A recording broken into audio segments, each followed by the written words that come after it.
So I think we can get started. I do apologize. It seems we're having some heating issues. It's very toasty upstairs, I tell you that. So I think it's just blowing in right here. We'll check it out tomorrow morning.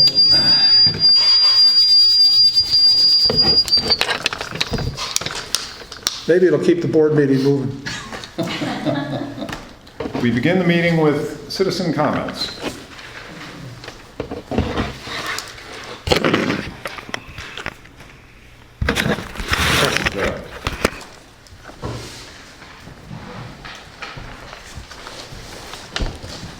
Good.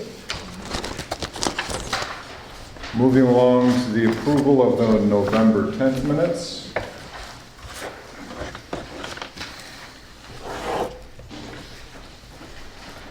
Motion to approve the minutes for November 10th.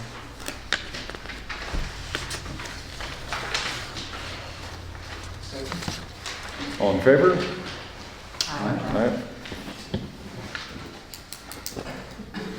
Very good. We move on to the approval of bills. Shall I go through the unusuals? Please. Okay. As you go down your list of bills, we bought some plants and building decorations for outside and inside. Outside was some, I forget what you call them, inside poinsettias and things of that nature from Anton's.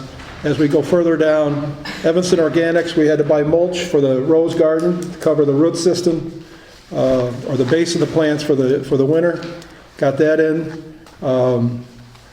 Illinois Association of Park Districts, that's the fee for Anna to go, and later on we'll need to approve her to vote. So that's the fee, $350 is the conference fee.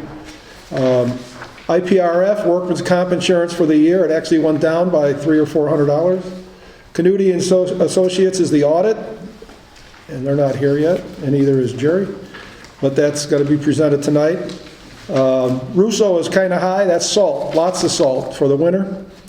Sarin is the spring and summer brochure, which is here, and she's got a variety of copies for you, it's beautiful. Jan Stagen's a refund for a winter camp, she overpaid, and that's it. There's Kate's here. Brian, are there any copies of that? I don't have it in my file. Thanks. It's under the, Oh, it's, just go under that. For my housing. okay. Thank you.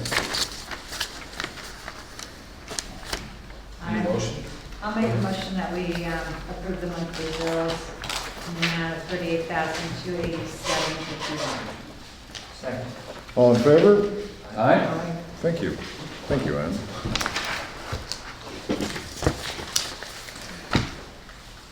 Petty cash.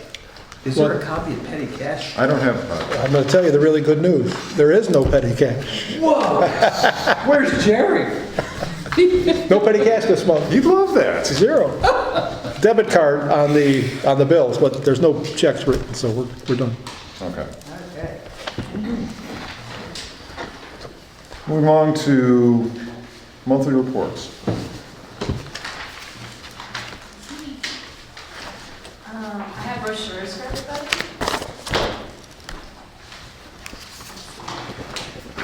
Thanks. You were very welcome. Hi. Thank you.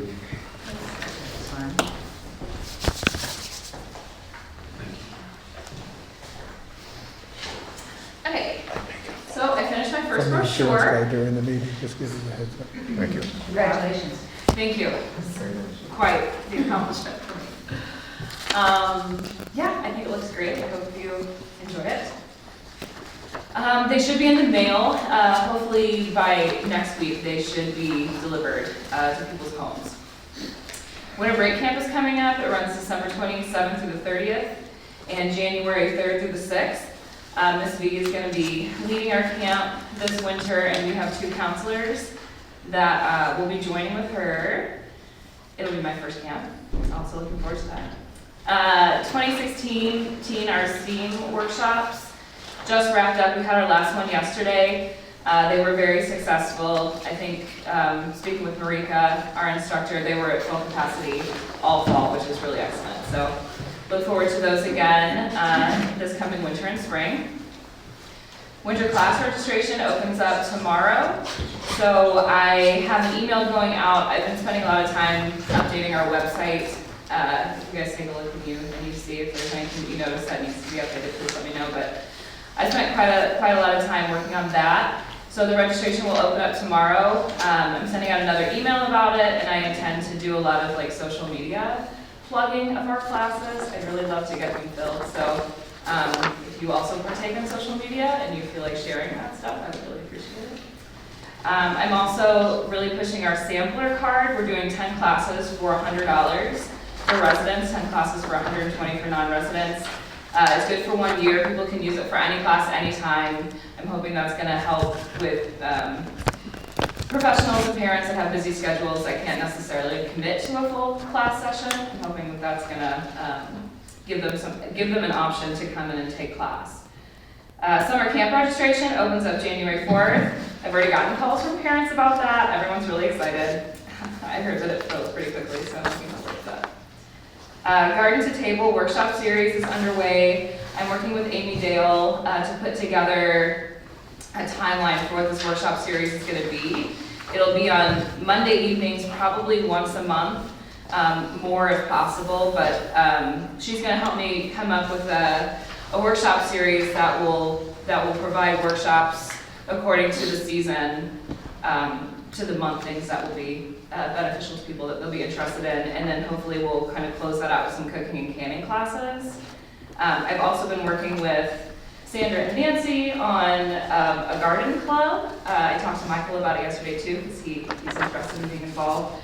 So we're kind of figuring out what that's going to be, which will involve our garden here at Ridgeville. So I will have more information for you in January. I'll be able to talk about it once we've made a final decision about it. But basically what they propose is that a group of them will take ownership of that garden, and a portion of the produce will go to us here at Ridgeville to benefit our workshop series. A portion will go to the food pantry, and then the rest of it will be able to have in the back themselves. So they come if there's any questions about that, but we'll be able to talk more about that in January as well. And then, as I said before, the website, I've been working a lot on that, so I think it looks pretty great. Trying to update some of the information and get pictures and things up, so. I see they're having a new improv classes. That's Yeah. cool. Yes, yep. We have a Spanish class that we're going to be offering, and then an adult acting and improv class. We've got 2 new Zumba classes at different times. So I did a survey monkey and asked some people what classes people were interested in, and also times, and everybody was really wanting like evening classes that responded. So our Zoom class, one of them will be in the evening, and then we're going to have one on Saturday morning. Okay. Yeah.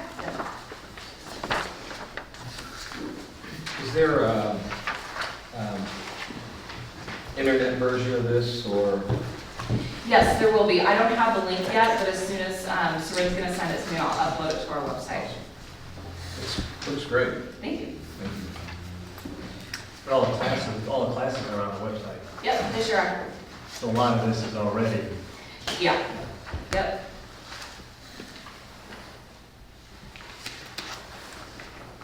Very good. That looks really nice. Ready for me? I am. Some of the stuff's already been covered by Natalie. The brochure is out. Natalie, great job, beautiful, beautiful brochure. Winter camps, you already covered. You should know Ruben Sierra is on vacation through the end of the year. Marcos is taking over with foreman duties until Ruben comes back. He's got everything set, plows on the truck, salts in storage. We're ready to go. The ice rink is up. It's been flooded once. We're going to flood it tomorrow, probably Saturday, and probably Sunday in layers. So maybe by Monday we have a 4 or 5 inch base and skating can open. Certainly the weather says let's skate. So we're close. Gave you the heads up on the levy ordinance tonight.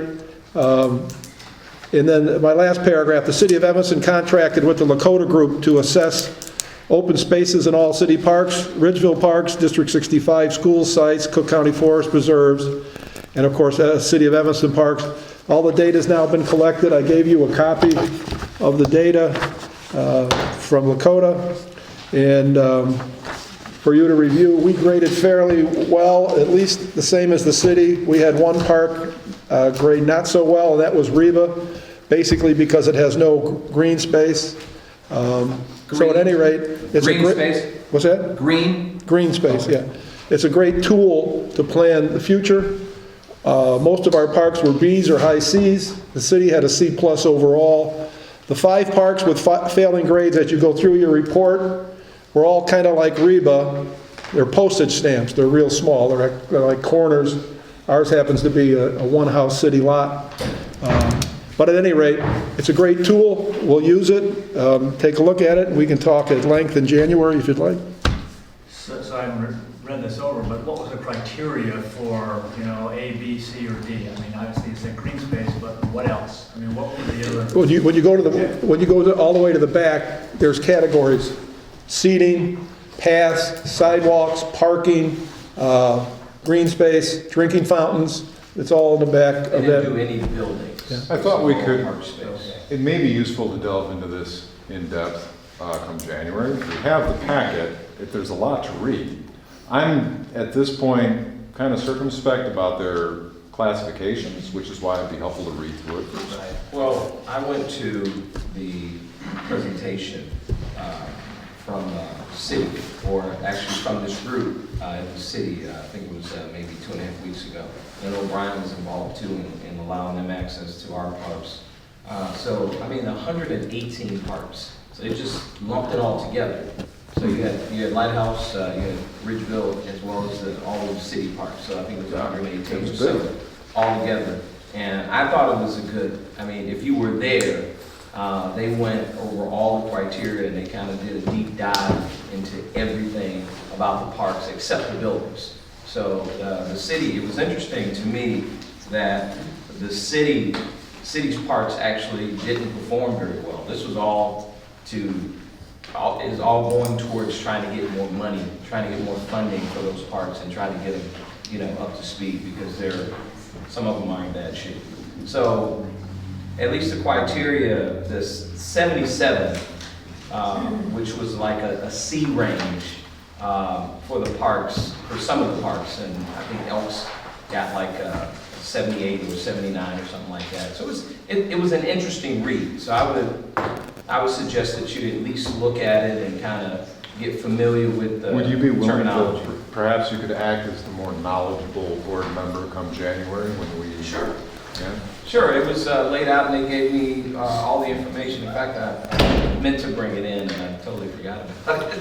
Oh, that's great. Was at the same meeting and concur. Well, that was the second meeting. That's when they presented it to the council. Yeah, city So they council is did. where I I went read to it. the, So, yeah. to And the I went Parks to, and Rec board meeting. I went both to the director of Parks and Rec and also the executive director of this assessment and introduced myself and said, would you guys be open to coming to our board and explaining in this winter, how this all unpacks? And they were very open to coming if we want them to come.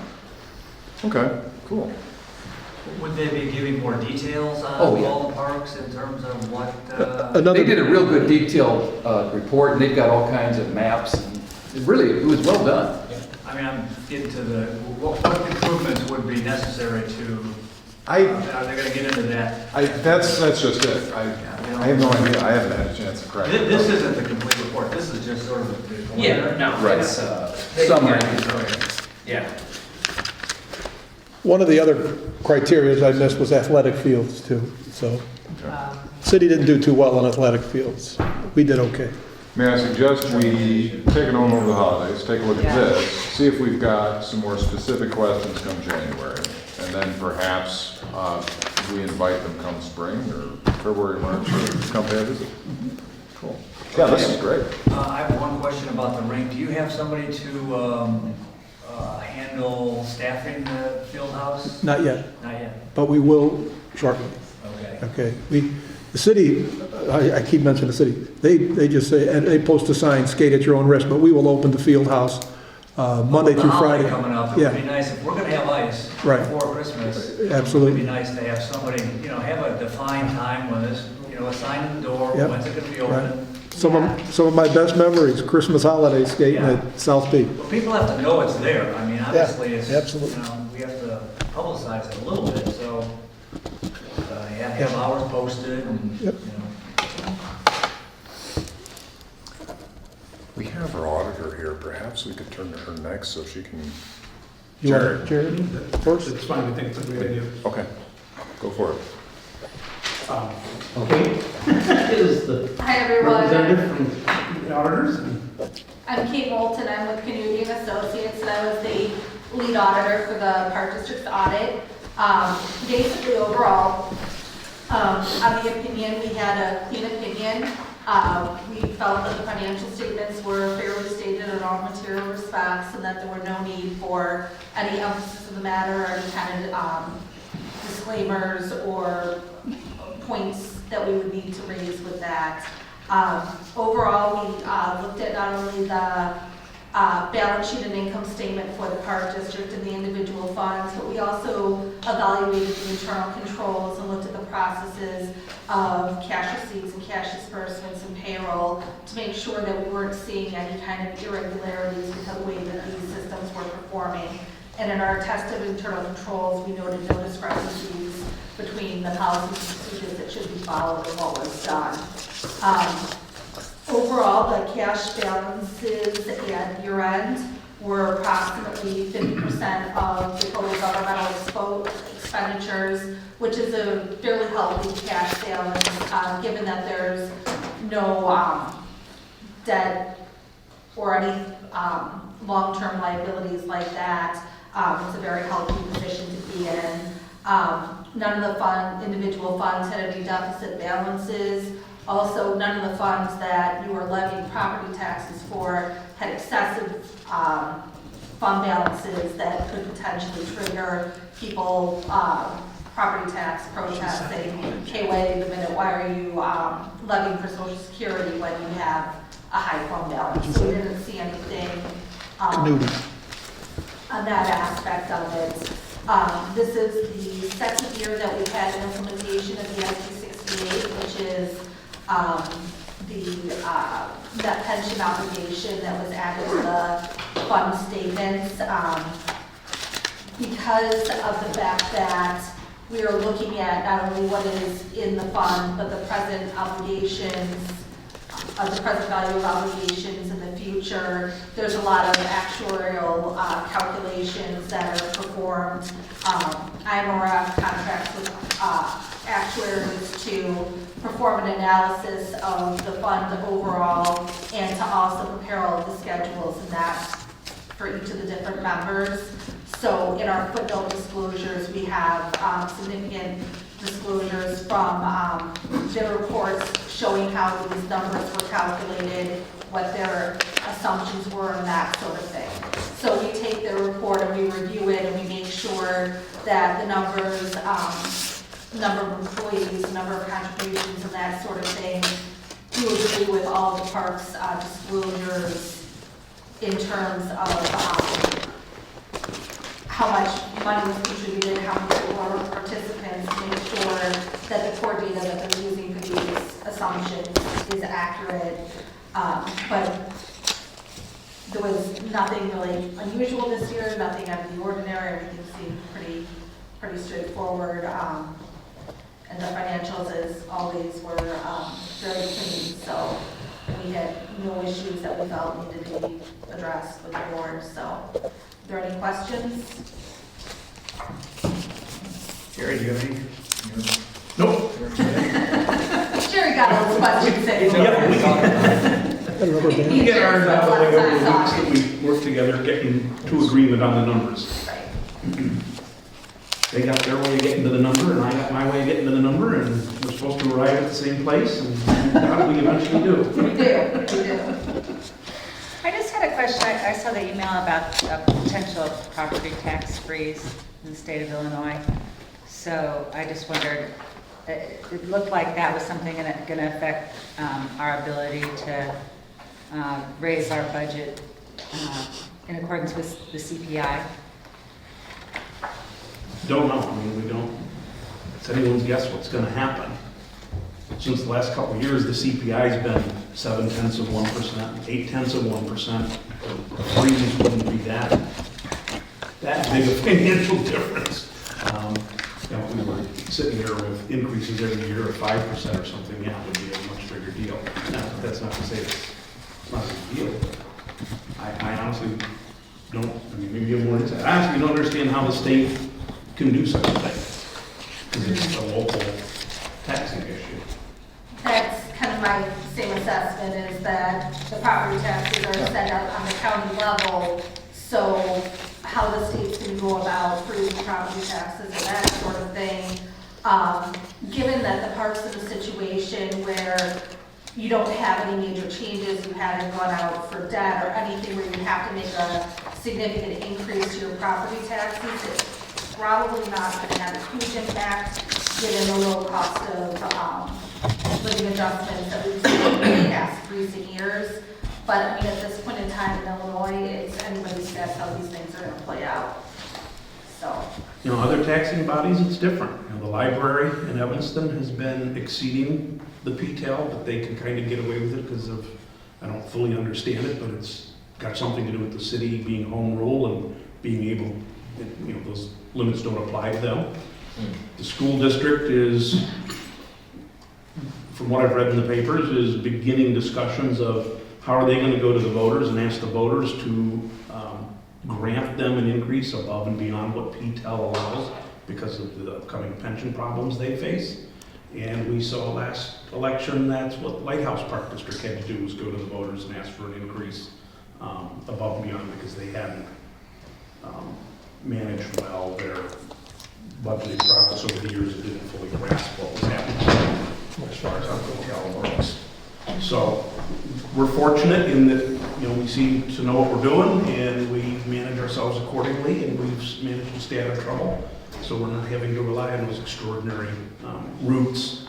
But if there's a freeze, those taxing bodies are going to be in much bigger trouble than where we sit right now.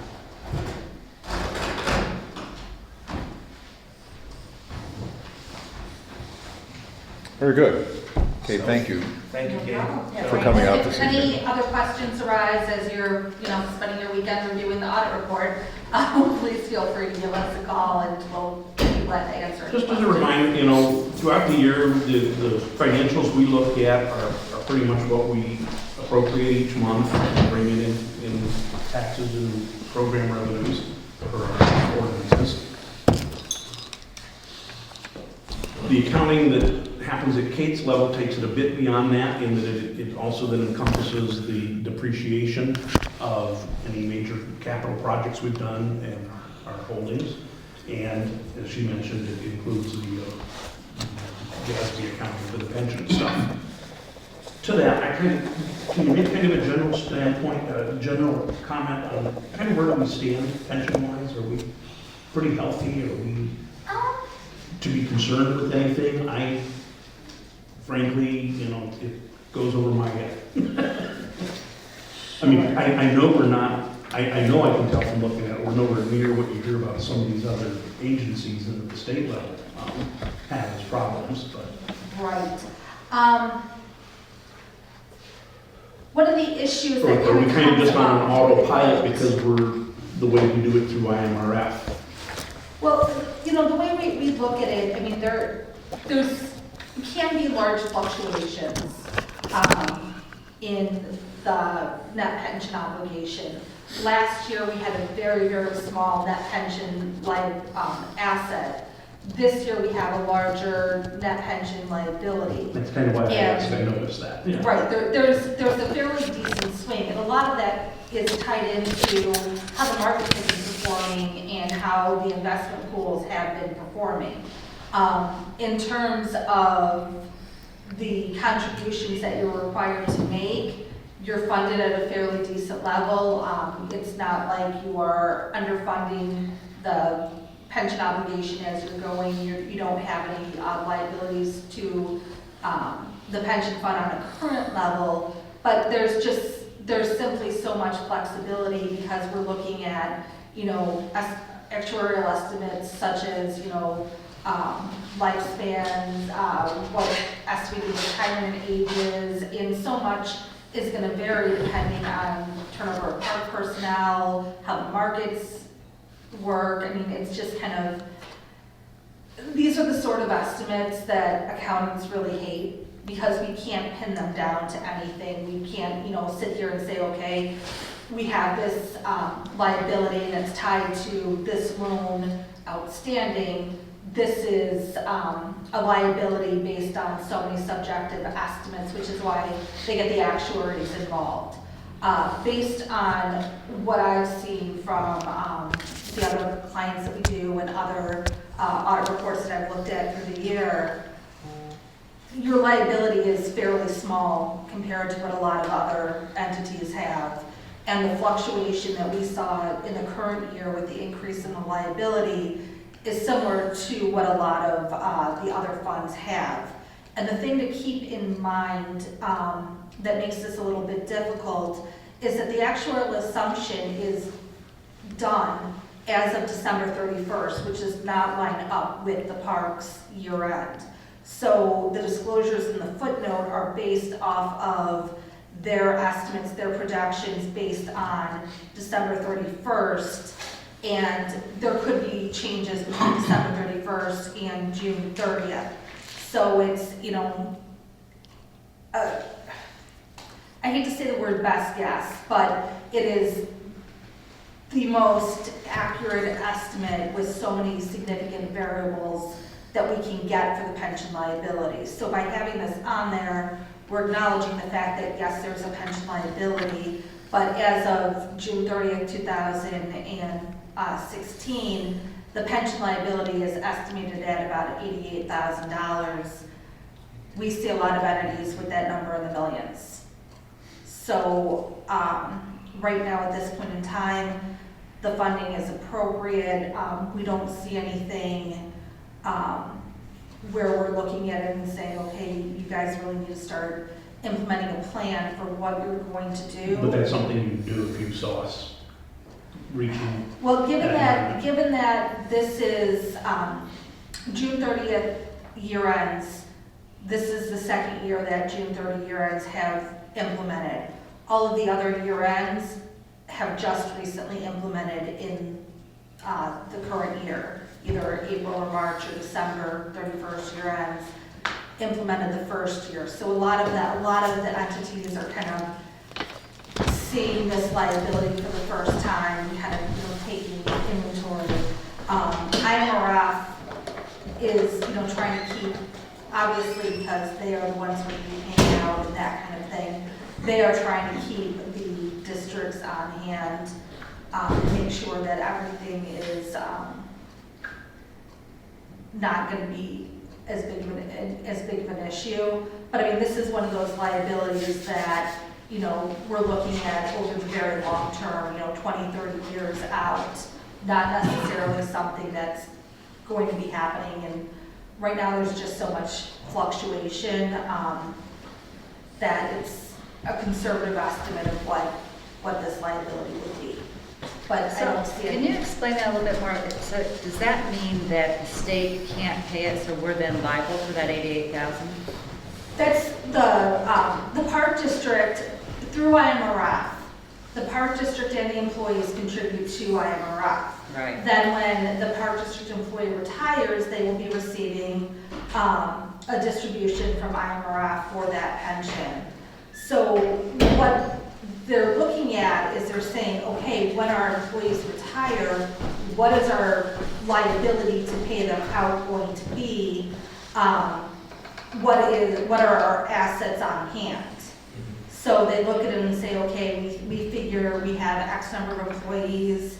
We figure that they're going to be drawing on their pension for however many years based on actuarial estimates of mortality rate, life expectancies of these employees after they retire. So they're looking at it saying, okay, if we know roughly how much much liability we think we're gonna have to pay out for these employees, and we know how much we have right now, what is our shortfall eventually going to be?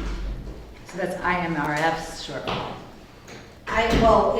IMRF handles the plan, but the park district would ultimately have the responsibility for that shortfall. But the problem is that, you know, at this point in time, not everyone is going to stay in government and stay in IMRF for their entire career. So you might have an employee who might leave and they're no longer accumulating, so the estimate for their pension obligation in the future years could drastically change. Or you could have somebody who outlives the mortality tables and it's being paid out for longer. So there's a lot of subjectivity, and the actuaries go through this and they perform all of their analysis of the various different factors, and they issue a report. I believe they usually issue it in April for the previous year, on December 31st, which walks through what assumptions they have and gives details of what the plan assets are and what they foresee that liability being. Well, and the I fact guess of the one way matter to is, we have express it two is- very long-term employees here, that, right? The shortfall's 88,000. Correct. And This is that year, measured and in last year today's was- dollars? That is in today's dollars. So that's the present value with the shortfall be over the projected Correct. time period. Correct. Uh-huh. And that grows every year then? Well, it's a number to It does, watch. but- This year but when we're liability, last year we We're were an ahead. asset. And And it that's because of the swings. investments in those accounts? Right. We saw a lot of years where we kept having a liability and the liability was getting bigger and bigger and bigger. We could probably guess somebody, IMRF or somebody's gonna be coming to us saying, Right. we need you to pony up more money. So this is a wildly moving target. Unfortunately. However, we're fortunate in the sense that the size of the target, in this case of Ridgeville, is actually quite modest. It just moves around a lot. Correct. Correct. That help at all? So I mean, the liability, I mean, it is kind of, you know, it is kind of subjective. What, I'm looking for our takeaway, which is kind of like, we don't need to be overly concerned. that is absolutely what the case is that, you know, this is something that IMRF isn't gonna show up and say, okay, we need you to cut a check for $88,000 or even $8,000. They're projecting this over a significant period of time. Even though you do have 2 employees who have been here for a significant period of time, it's taking into account all of the employees. So, it's, All 4 full-time employees, right? well, part-time employees potentially can be participants. So I think, because we have disclosure of the number of participants. Yeah, it's on There's a 25. total of 10 members in the plan. Yeah. Page So- 25. At this point in time, I mean, it's something to be cognizant of and aware of, that eventually there is this liability hanging out there. But it's not something that needs to be addressed at this point in time. It's not like this is gonna be something where you're gonna have to pay up, you know, in one lump sum or that kind of thing. What I would maybe take away from it is that, you know, bear in mind there is a shortfall. In the future, there may be a potential for the IMRF rates to change. But typically IMRF likes to keep this fairly smooth. So if they were to change it, it would be slow and would be incremental. And it's something that they're watching very carefully because like I said, yours is, you know, $88,000, but there's other entities that are several $1 million and have had, you know, significant liabilities for a significant amount of time. And so, you know, IMRF is trying to keep everyone balanced, and they're gonna keep a very close eye on this. And we'll see with the entities that have a larger liability, we've got a great position because we can see what happens with them to see where we anticipate if there's anything that we need to do in terms of like rising rates or that kind of thing. Okay, great, thank you. No problem. Any other questions? I thank you for, again, for coming out, and especially for exploring some of these topics with us. No problem. That is very helpful. One question for you, Jerry. Who's the retiree? Who's our beneficiary? I don't know. Brian probably. does. We've got one out of 10 listed. I'm going. Very good. I have other treasurer reports, but I did not get here in time to make copies of them. I'll try and slip out and distribute them to you. What I'll tell you is now the audit is done, we've opened the books for the new year, and I am caught up through the end of October with postings. Bank statements haven't arrived yet for the month of November, but I should shortly be able to catch up with November. So by next meeting, we should be fully caught up and back to normal on the monthly accounting. We're looking good at the appropriations ledger. At this point in the year, we would have expected to be right around 29–30% of the budget being utilized, and that's exactly where we're at, which is actually in a healthier position. Take care. Thank you so much. Which is actually a healthier position than where we were at the same time last year. We were a little more front-loaded with some of our expenses, and it's also kind of the timing of some of the summer programs as to whether they fall into last year or this year. So we're looking good there. I also, page 10 of your annual report has a balance sheet in a different format than what I typically, mine's a more detailed and kind of cross between a balance sheet and a trial balance. But I realized with everything being automated these days that it would be very easy to simulate that page 10 and actually the other government funds column is further broken out towards the back of the annual report. There's a small fund balance sheet, non-combining balance sheet on page 35. So I have created and will distribute for your review a version of our financials that exactly mimics what's in the annual report, and we can get those numbers on a monthly basis. It was kind of light bulb moment. I was like, God, why didn't I think to create that a long time ago? It would make my job of reviewing the audit so much easier. So anyway, I'll distribute those to you. And that's, I think, oh yeah, I've also got a copy of the latest outstandings. Things are reasonably under control there. There's work for Anna to do with working on people turning in their paperwork to get some of the stuff cleared off, but we're at a very fairly typical point on that list as well for the time of year. So that's my report, right? We also have a levy ordinance. Don't we? That we do is very important.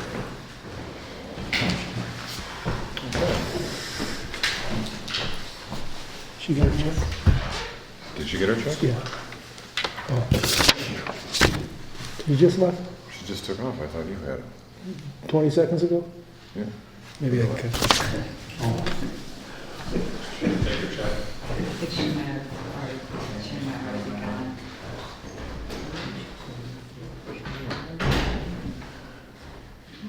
Do we have any questions on the levy ordinance?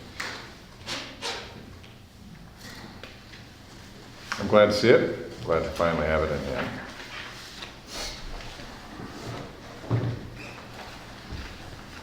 Do we have a motion to pass the levy ordinance? I'll make a motion to pass the levy ordinance. Second. I do believe this is a roll call vote for you. Roll call vote. Yep.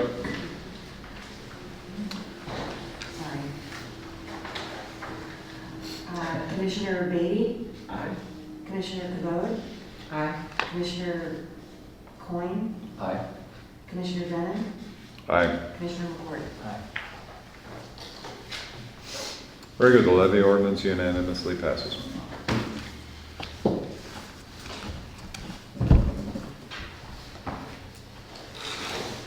We have Capital Improvements Committee report.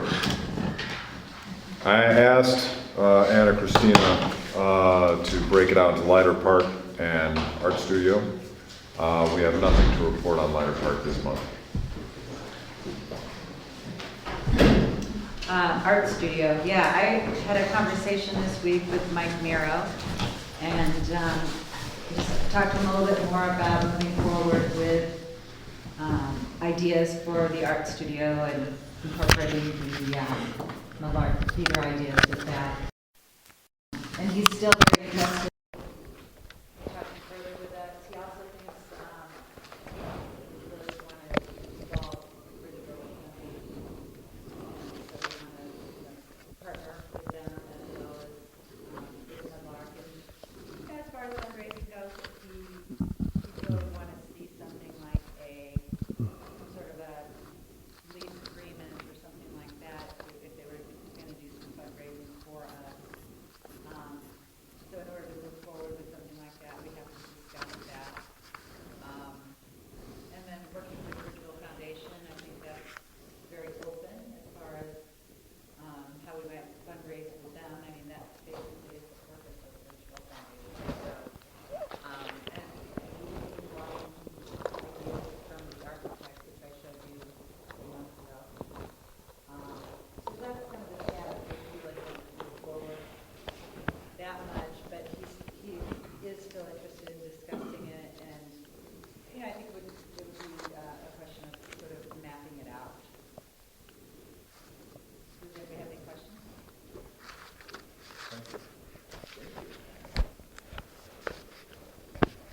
We have an older piece of business. Glad you joined us for that one. Wanted to make sure you were available. And that was a discussion of mounting audio recordings or visual recordings. Can you pass that along? Of our Ridgeville board meeting minutes online. The city currently mounts those minutes on a dedicated YouTube channel and creates a link on their website to the minutes. Now, at this point, I need to also clarify, when I'm referring to minutes, I'm not referring to the written minutes from the meeting. That is a separate document. The link they're providing is very simply an audio-visual recording of the actual meeting itself.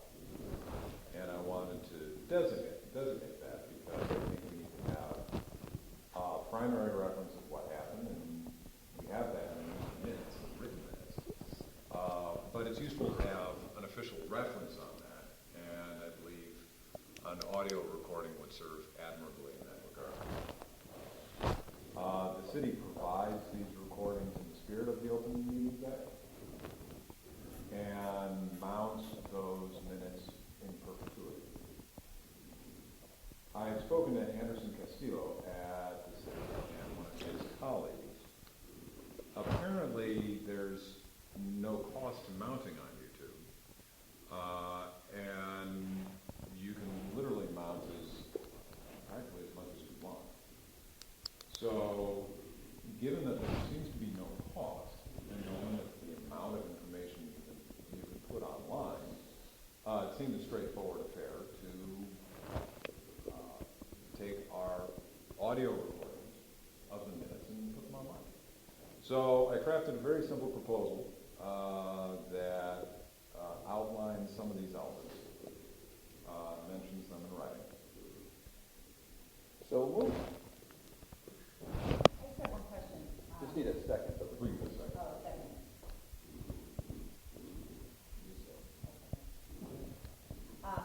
Whose job would it be? Whose job would it be?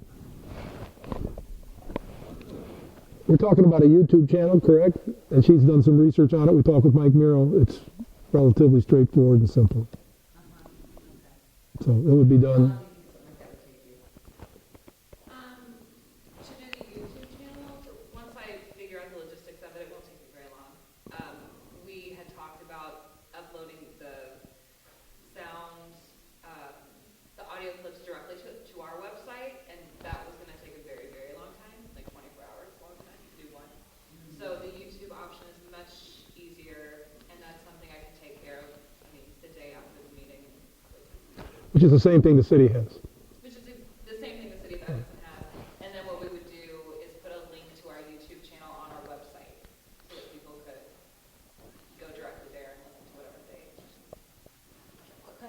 The city does audio or audio and visual? The city does audio visual, They do both. yeah.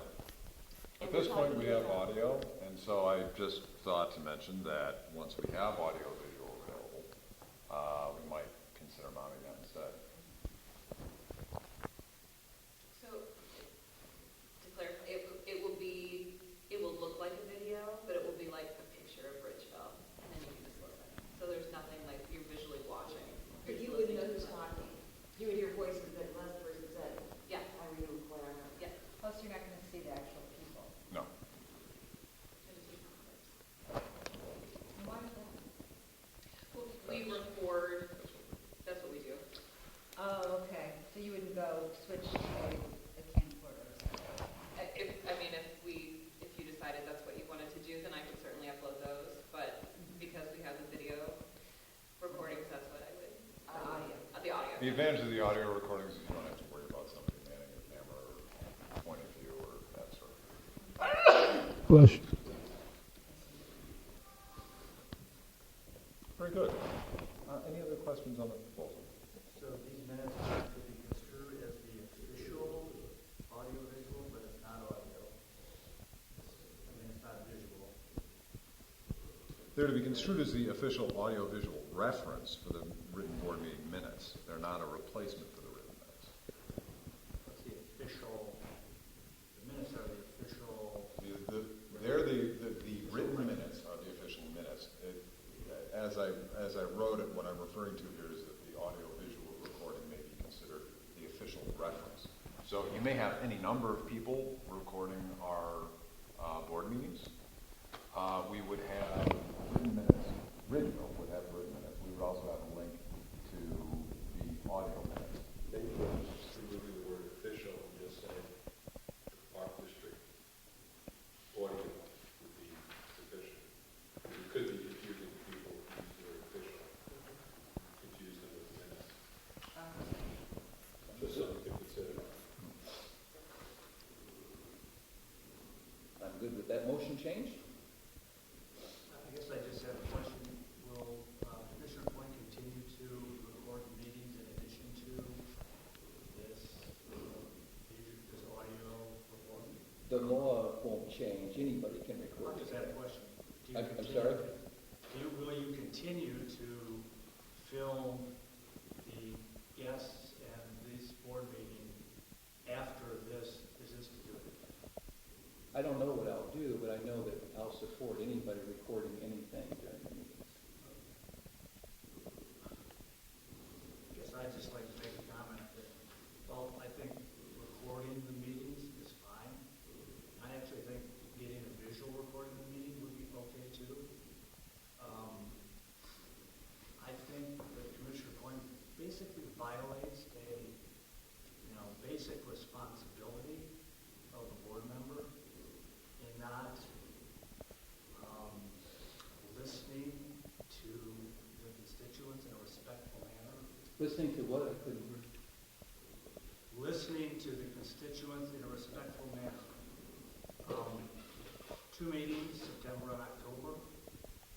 There were citizens here that wanted to speak and said, we don't want to be filmed by someone who is going to just use that for their own benefit, not as an official recording, but really for their own benefit, to comment on it, to put it on YouTube, whatever.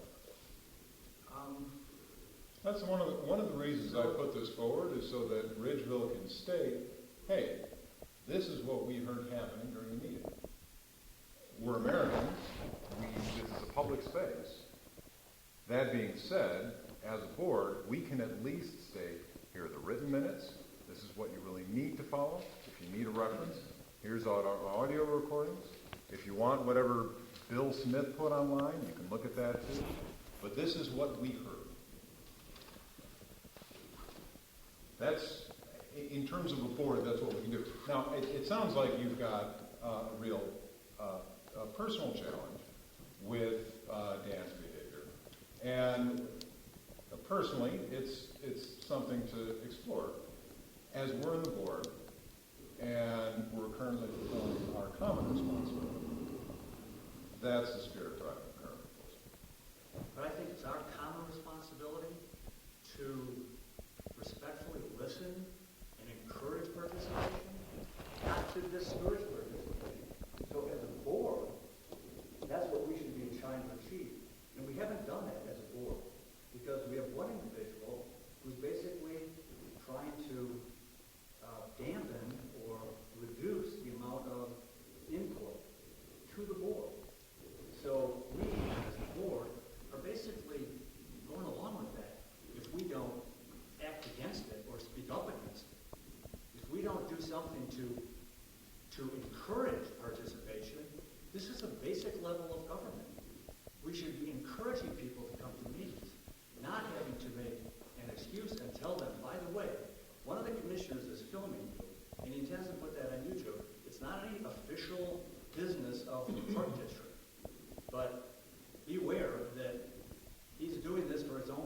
I have no idea why he's doing it, and it's. But why don't we at this- find out? it's- Why at don't this we point, it's- understand that? That's not the proposal before us. The proposal before us is so that we can state this is what we heard. Now, I'd be happy to entertain an additional proposal that we explore this basic responsibility to which you refer.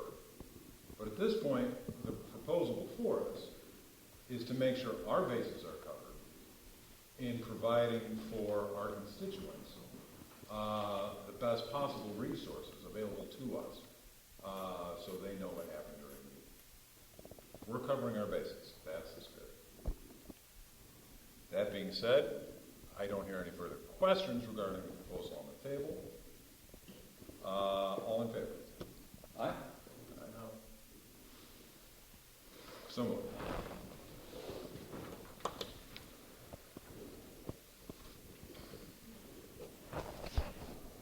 New business. We have discussed the levy ordinance and the audit report. Thank you for entertaining those first.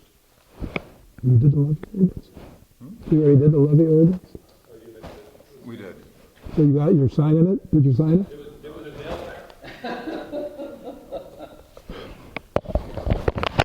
Voted on it and everything, it's done. So we're gonna mail it to you. Anna will do her thing tomorrow. Yes. You need one copy or two? I think I only need one. You need the original? Yeah, but don't mail it overnight. What's that? Overnight. Don't mail it. Yeah, overnight. I'm always worried that the mail will not show up until January. Is it possible we drop it off at David's? Yeah, I don't know. I might trust the mail a little more than that. Is he working much Well, or? it came in today. What's that? It came in today. I mean, we usually just drop it on his front porch previous to you. Yeah, you can do that. You'll notify him? I think he'll be in. So you'll notify him we're dropping it off on his porch? Okay. So we don't need to mail it. We'll put it on his front porch. We seal it, sign it. Yes.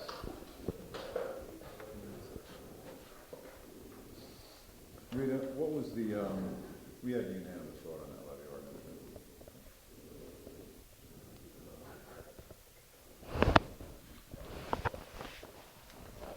Move on to new business, approve annual calendar.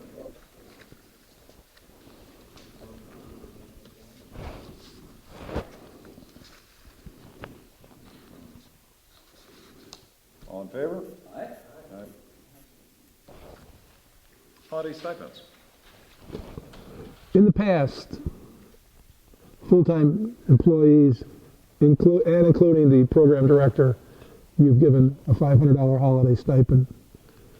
When a program director has just started, you've prorated that.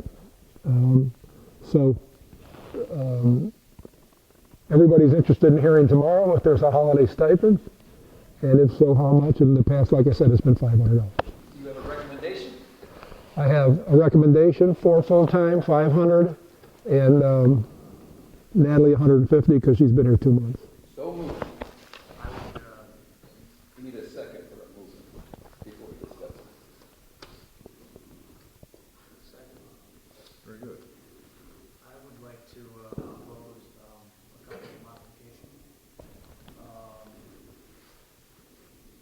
For Natalie, I think I would prefer that she would be paid half of a stipend as opposed to pro rata, because I think we fudged a little bit in the past.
really, it was more of a justification, kind of a way to look at it, when it's really, you're right, that's not important.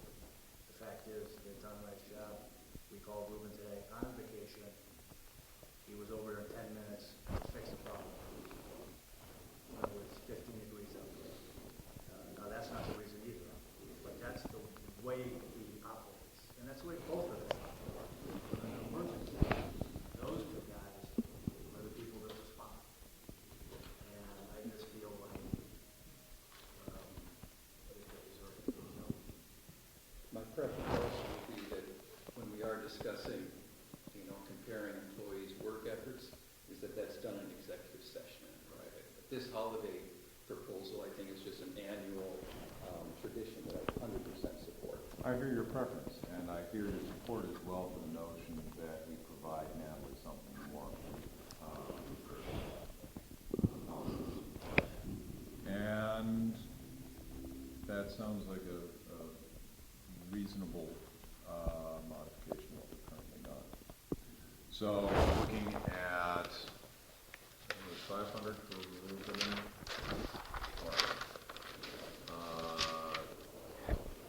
250 for Natalie. Was it 500 for Anna Christina? Okay. And we need to talk about Brian in executive session.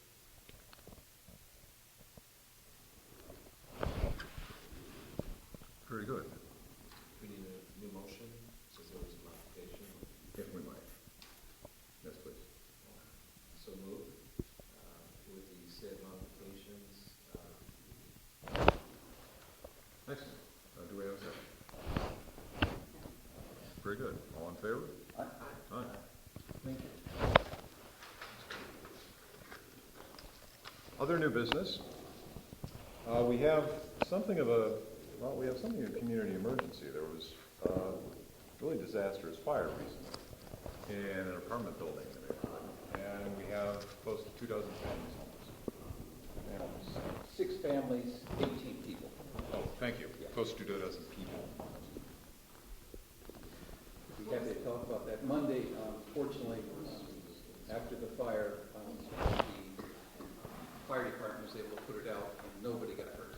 What's the location again? 635, 637 Sherman building.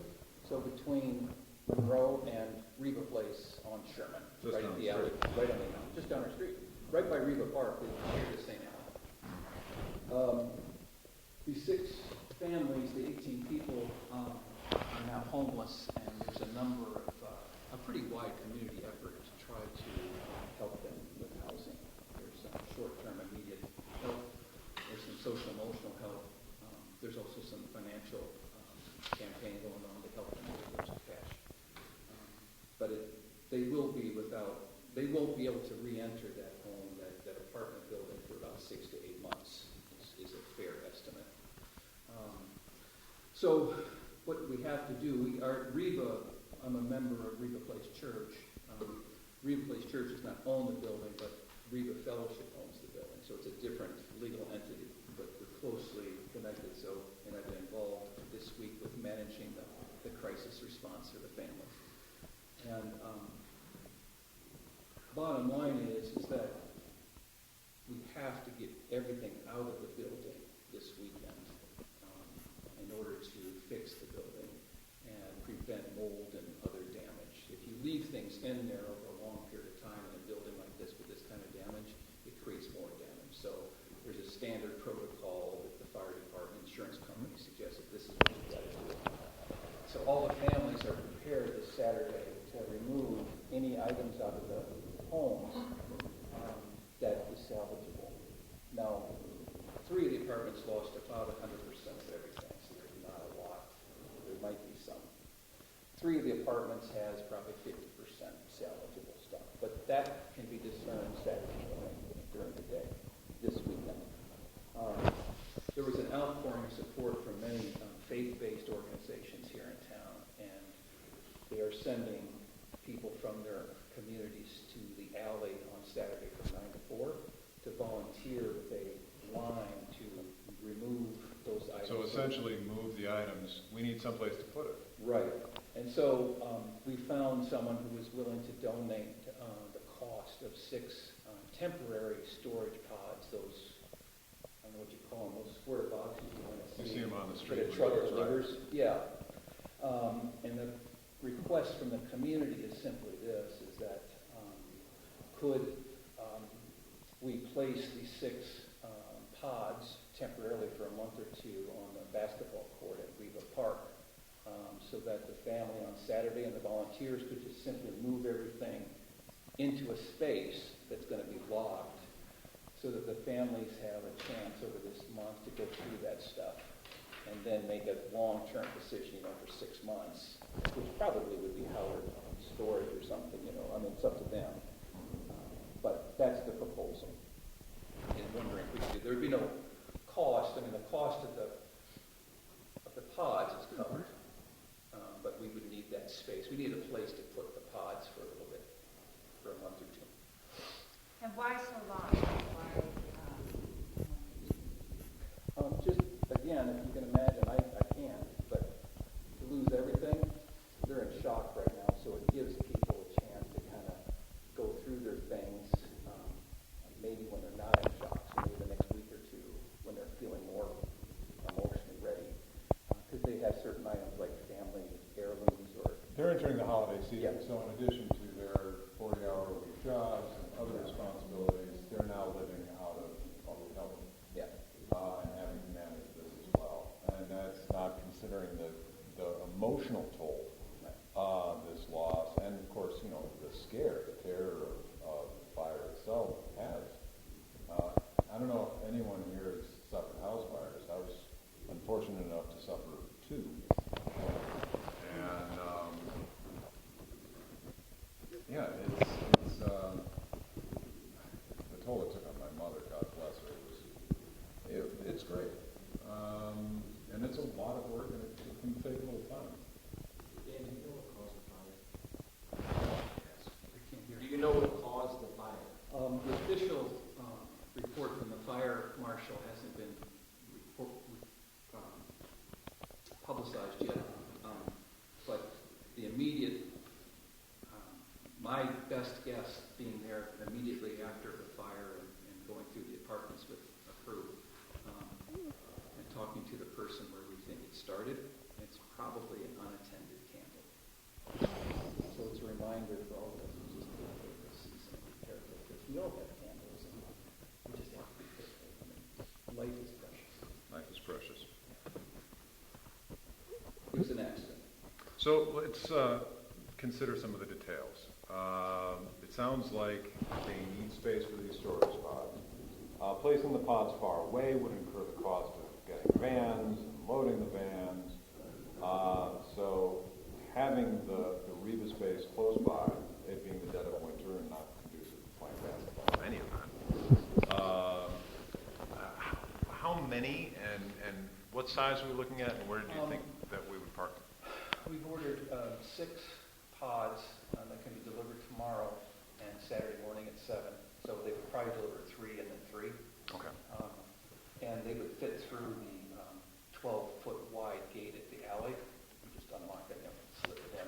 It's the kind of thing, I haven't done it myself, I just watched it. There's like a wood skid on the bottom, so the truck kind of puts it down, and it's made out of fiberglass. So it's kind of light, actually, until you put stuff in it. And then you just get a crew to push it and slide it across whatever surface you have.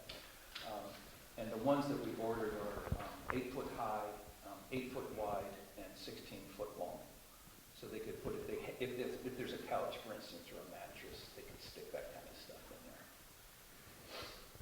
Okay. Very good. Oh, and I measured is the, it gonna, are these like? Is it storage for damaged objects or wet, damp objects? Each unit's a little different. I don't think anything that's been charcoal, charred is gonna go leak. I mean, some of them are only gonna have, maybe a few pieces of furniture. The front end of the building towards Sherman got the least damage, so it could be that many of the living room items are okay, But everything in the kitchen and the dining room is just toast, to be honest with you. That won't go anywhere. None of the refrigerators, I mean, all the electrical stuff. And none of this is considering smoke damage or water Right. damage. So it's entirely possible that even entering the living room, though it was untouched by the fire itself, Yeah. the objects are so inundated with smoke, that's no livable. Or water. Never. Or water. Or, yeah, Yeah. the smell never goes away, so. And then what would Richville's liability be for something like that? Well, the Park District's liability, we were just discussing that. So I think the likelihood is if there's any liability to be covered by the insurance, liability insurance, so I don't think it's a big risk. It's hard for me to imagine, what could the Park District be doing that would make it liable for something that could happen to the pods? Because they're not supplying the pods. I suppose if some employee did something that damaged the pods, there could be some liability for that, but I can't really imagine what there could be. Or could anyone The great thing about this country, I'm sorry? be hurt by the pod? I suppose somebody playing basketball could run into the pod, but that doesn't seem real likely, and I think the defense would be this big, wide thing in front of you, and If you found a way to play basketball, So, I mean, I suppose maybe, the only thing I can imagine is if some kid climbed on top of it and jumped off, or something of that nature, but they could do that on something else, I guess. And there aren't ladders on this, we looked into that, it's just. I've seen these pods. I used one once, and I used a smaller one. It was basically maybe one of these tables and a half in length, and maybe the width was that. And it basically has like a little garage door thing in it that you pull down and you lock it on the bottom with a key, a master lock. So you see them from time to time when you drive around. Somebody moves some furniture or something, they'll have one in their driveway. So it's hard for me to imagine what kind of liability there is, but this is America, so you can be sued for something at any time for anything. Right. And that's why you have insurance. I spoke, Normally, these pods are parked on the street. Why don't you just put them on the street? That's where the pods are usually parked. And, a number of people have been displaced from that building. It seems to me that front of the street would be the most obvious spot. Have the, there, right where the building is. There's less people in the building, less people on the block. The city gives that permit. Why wouldn't you consider that, or have you considered that? We did, and the 6 pod that really took up the whole street, so we're trying to minimize the inconvenience to the community. Because there might be an ordinance against that too. That you can't put that many people on the street at one time. I mean, this is the definition of a community crisis, so we just thought outside the box, it'd be a warm, fuzzy effort by our park district to say, hey, we want to partner with you. We have Charles here, so it seems useful to float. But yeah, this sounds like something we need to do. Ron? So my only comment would be that we have a very defined amount of time. I would very, very openly saying nothing past March 30th with the hope that by March 15th, they're gone. But I want to give a little wiggle room if there's something I'm not even thinking of. But I'm talking with the families, and which again is difficult because there's a lot of emotionality involved, but all of them understand that this is just a temporary thing. So let's just help them get the stuff there and then think about the long term for 6 months. So, and I'll be involved directly with it as well. So I'm committed to making sure that we meet whatever guideline we come up with. But something like February 15 or March, whatever, something reasonable before the snow melts. Oh, and the company moves it too. We've already paid for that. The company that delivers them, they remove them. So they can also, once the furniture or whatever's in there, they can also move that somewhere to a storage unit. I guess they have warehouses or something. So it could be even a week or two. I just don't know yet. I guess I'd be more comfortable with just a couple months. Sure. is it, You said it would be opening. is it, Did you say that it would be opening through the alley? Yeah, through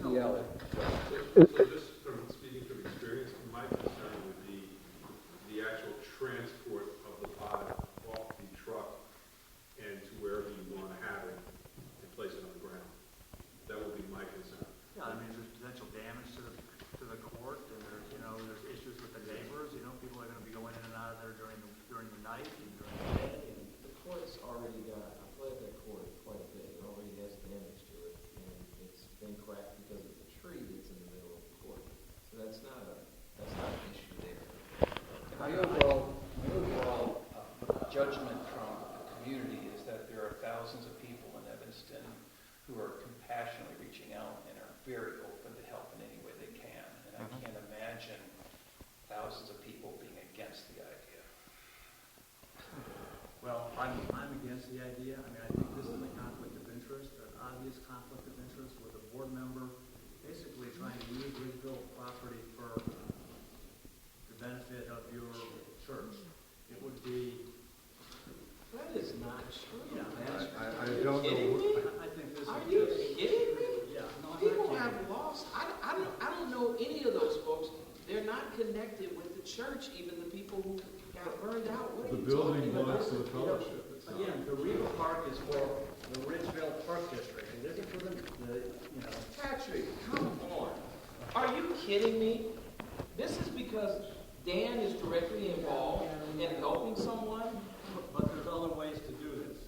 which is There's other what? ways to do it. So Let's it agree. may be useful to hear from the Parks Director as we, as a board, responsible for crafting policy, at this point, have no direct role. We can advise our Parks Director to follow our best conscience and support the community as we are able. It would be nice to get your feedback on it. I spoke to our insurance company now 3 times. When I got up to leave once, it was insurance company again. They will not take responsibility for the liability or the personal property in the pods. They will not take the responsibility of any damage done to the court. They suggest an additional policy naming Ridgeville additionally insured. They can't do that. They suggest the owner of the building do it or the individuals do it, and or probably both, a waiver on all that stuff. That's very reasonable, Brian. And that was something we discussed privately. Michael helped us earlier today, and Brian was very helpful in this.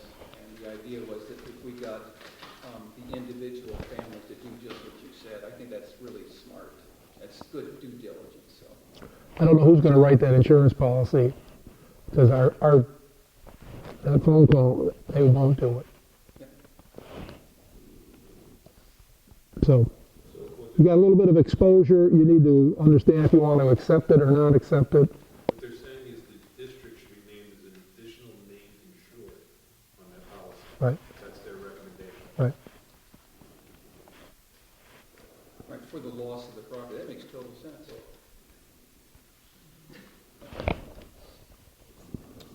At what point do you So need to then see? the owner of the building will take out that. I can't speak for the owner of the building. What I'm talking about is the idea of the individuals, is what the insurance guy says. The individuals would take out insurance of each of those units, of those pods. Naming Ridgeville additionally insured for $1 million. That makes total sense to me. And that is not expensive, by the way. It depends on your idea of expensive, but I don't know what it is, but they tell me it's not expensive. Like $50 or something. People do this all the time. It's called cover your fanny. Yeah. But I think, Brian, thank you, that's very reasonable. Can we see that paperwork in a reasonable period of time? Oh, absolutely, get on it right away. I mean, what's happening is tomorrow and Saturday, but what I'll try to do is get everything done for our next meeting and get that to you guys. Or give it to Brian as soon as it comes in. Preferably, yes, preferably before. Sounds reasonable to me. I think, my parameters would be that I think we, if it's fully insured, yes, I would agree to it, if we can get insurance Yeah. from another party. And I would say that I'd like to see it out by February 1st. It's like 7 weeks, I think that's a reasonable amount of time. And when does this start? When are you proposing this to start? Tomorrow and Saturday. So now, this isn't on the agenda anywhere? I mean. No, that's how crisis works, Patrick. That's how prices work. Yeah, Okay. that's exactly, that's the definition As of a crisis.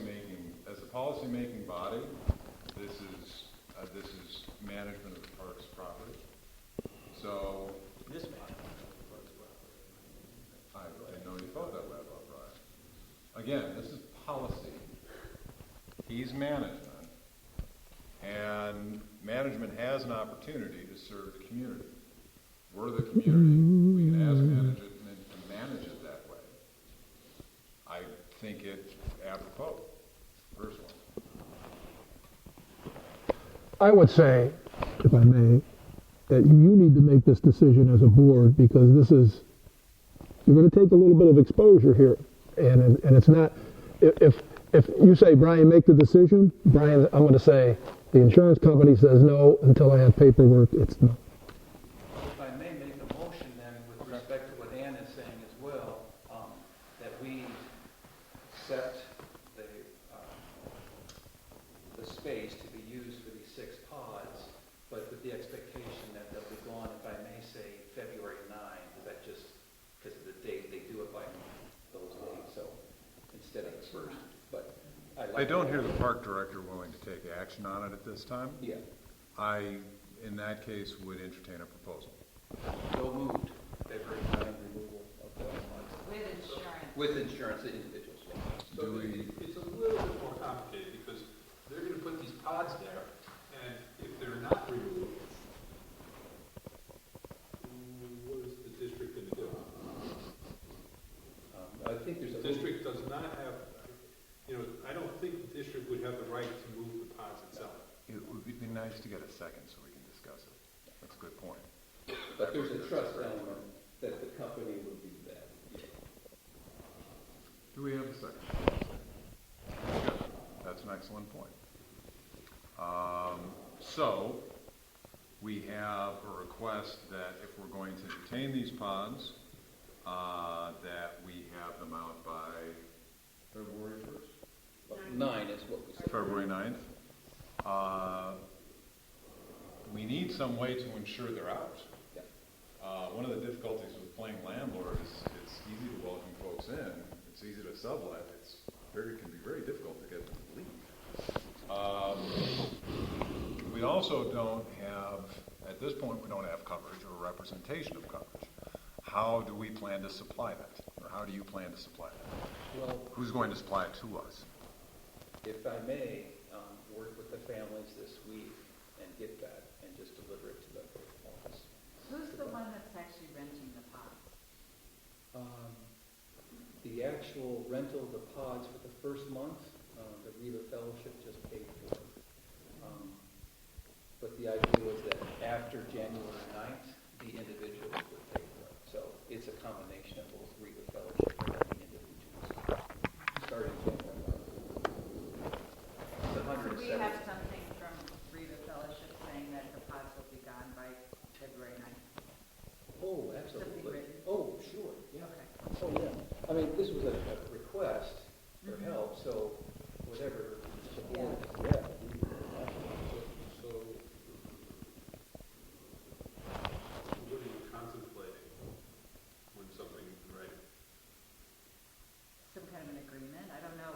So an indemnification agreement that if they're not removed by February 9th, Riva Fellowship would indemnify the Park District for any expenses, which would largely be legal fees that it has in removing these pods. That sounds reasonable. And you might as well also include in there, even if you're getting them by the insurance, you might as well also include any liability that the district would incur by reason of the pods. By what? By reason of the pod. Who's going to draw that up? Well, I could do some drafts and then Well, send it your way. I think iProblem should draw that up and send it to you, or send it to Riva Fellowship. Probably shouldn't go to you. It should go to somebody at Riva Fellowship. So we're gonna spend legal fees then. Okay. But that's very reasonable. I mean, the fact that we're even talking about this for 20 minutes or 30 minutes is surprising. So we've discussed indemnification for what occurs with pods after February 9th. What indemnity can we secure, or need we secure, Charles, during that, the period of their stay? Right. So we'll put that in the same indemnification. Okay. Okay? So we need indemnity for what happens if the pods are not removed by February 9th. We need indemnity for liability during their stay. We need proof of insurance. For property and liability. For property, that's right.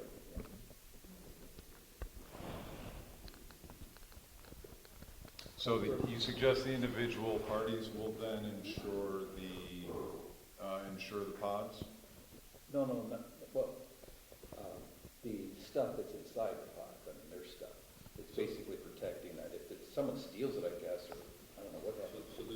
Somebody's got to protect the park district. Liability insurance, which protects you from a lawsuit if somebody is injured by reason of these pods for some reason, which I find hard to imagine, but that would protect you from that.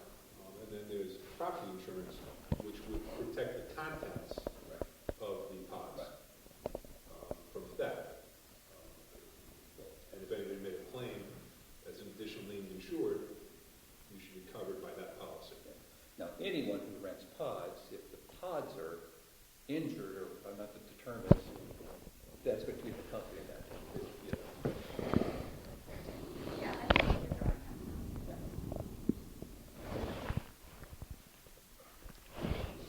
Very good. So, to restate the proposal then? Or is it understood? It's the same, but we're just accepting it for our legal letter. Can we have that paperwork available to us before, say, the middle of next week. Or how? Well, I mean, part of it is that it sounds like you're going to write something up maybe tomorrow. Yeah, we'll have an indemnification agreement tomorrow. Yeah. Good. And then, once they sign it, you know, if you're comfortable with Riva Fellowship signing that, then that's fine. But again, and I don't know anything about Riva Fellowship, so I don't know if they have $1 or $1 million.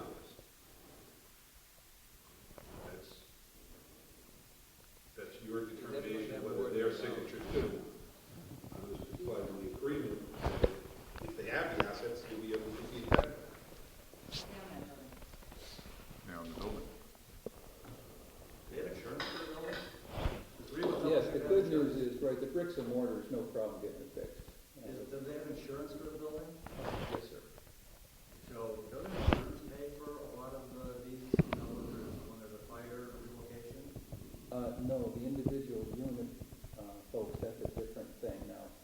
For somebody who's renting, if they carry renter's insurance, yes, that does cover, I believe, 100% of that. Typically not insurance, not tenants insurance. Very good. So call for vote. So is it all in favor? So when does this start? After something is signed by? Tomorrow, the pods will probably be delivered tomorrow, probably. Where will they be delivered? On the Riva property before anything is signed or what? Have you been here?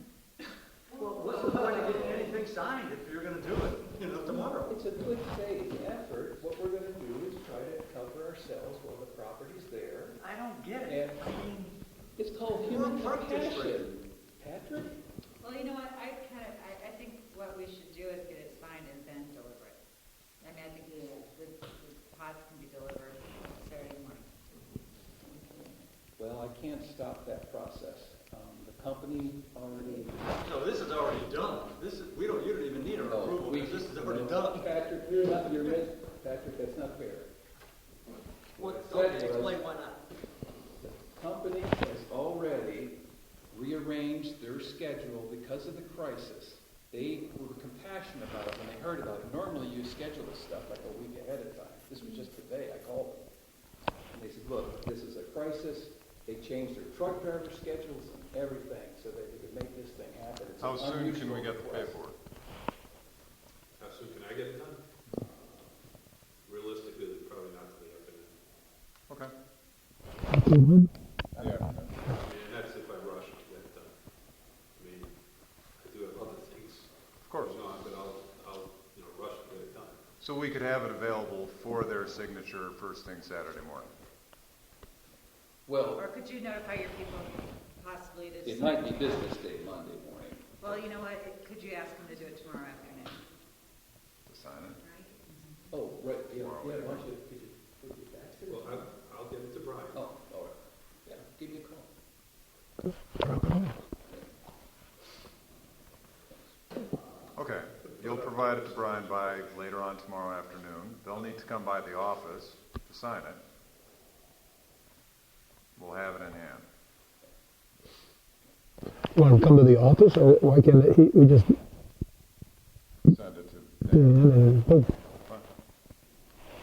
I mean, that's gonna be quicker. All right, so I'll get it done and send it to Brian. Brian and Dan Brian, will send work it to out Dan. how it's on. Yeah, give me a call. Very good. Thank you. Are we gonna vote? All in favor? Aye. Any other new business? Yeah, we need to approve Anna going to be our delegate at the convention Thank you. to vote. So just need a motion.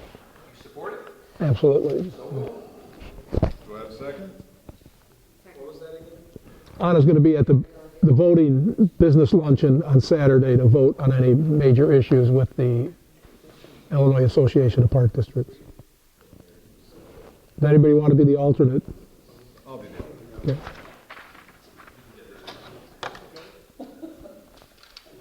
The dates are what is that, the 20, 25th through 8th, something like that. I don't. It might be in there. January 19th. Oh, it's early.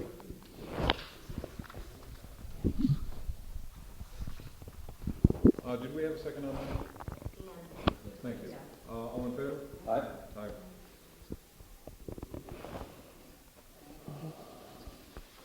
Any other new business?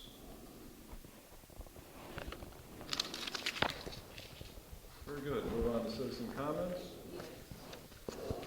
Just everything to say, and I realize that nobody can answer, but I'm just a big comment.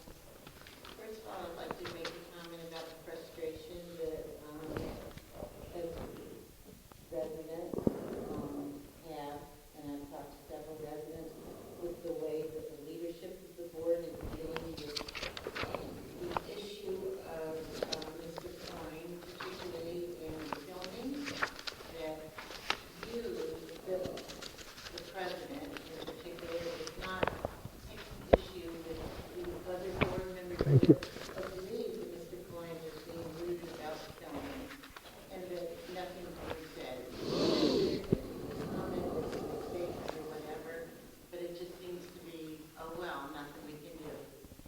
That's one thing. The other thing is that I would like to remind the board that Mr. Coyne did not sign the ethics code because, as I remember, there was the word creed in it, which he said had to do with religion.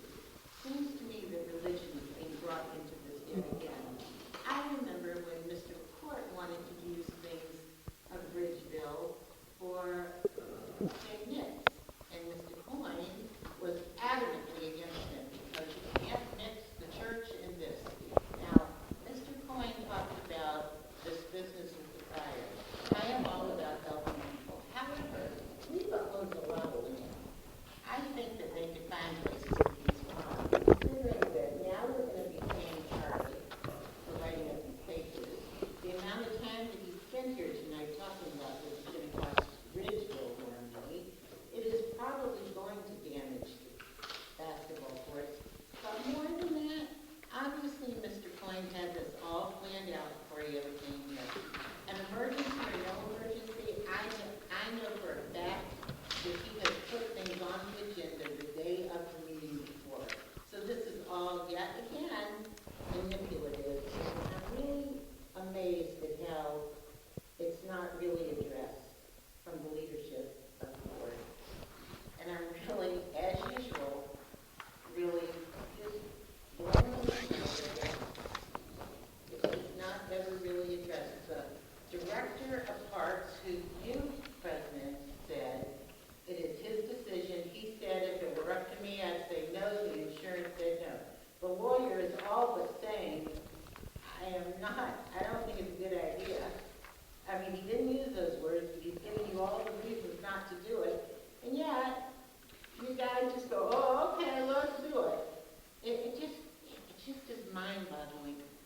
and it just needed to be said. But when St. Nick's came up, oh, Dan was all, no, let's not do this. And by saying to Mr. McCourt, wow, I think thousands of people in Evanston would think this is awful, Mr. McCourt, that sounded like a threat. We'll just get all these people to say, aren't you an awful board? Don't think this goes unnoticed. It doesn't. Thank you. Any other citizen comments? Very good. We do need to review Brian's performance, and that involves moving into executive session. So, do I have a motion to move into executive session? All in favor?